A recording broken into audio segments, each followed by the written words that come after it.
Bonjour et bienvenue dans les rendez-vous du jeudi. Aujourd'hui, je suis avec Fabrice Baratier de Courtage Immo. Bonjour Fabrice. Bonjour. Bonjour à tous. Et on va parler du marché actuel. Oui. Alors notre marché immobilier, comment se comporte-t-il? Eh bien, un petit peu mieux que ces derniers mois, où on peut dire que ça a été particulièrement calme avec une crise comme en 30 ans je n'avais jamais rencontré. Donc il était temps que le ciel s'éclaircisse un peu.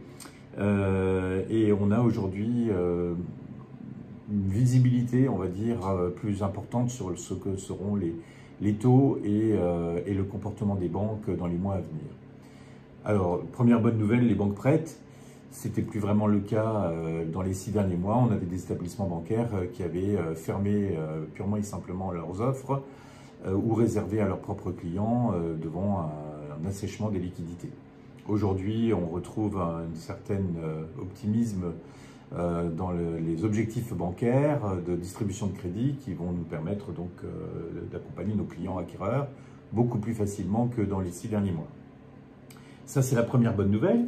La deuxième bonne nouvelle, c'est qu'on a une certaine idée de ce que seront les taux dans les mois à venir. Ils cessent de monter manifestement et on pense même qu'ils vont commencer à refluer un peu, à baisser un peu compte tenu de la sagesse relative de l'inflation aujourd'hui. Alors la Banque centrale reste très prudente sur le sujet, mais il est probable que dans les mois qui viennent ou les années qui viennent, les taux rebaissent.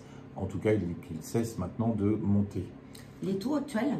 Alors, on va être en brut de toute construction du Lego, du courtier ou du banquier qui va établir son offre de prêt avec des prêts divers autour du prêt principal, des prêts aidés ou des montages particuliers qui permettent d'optimiser l'offre du client. On est autour de 4,5 à 4,70. C'est ce qu'on voit aujourd'hui sur des durées de 25 ans et entre 4,30 et 4,40, 45 sur 20 ans. En gros, ça fait ça.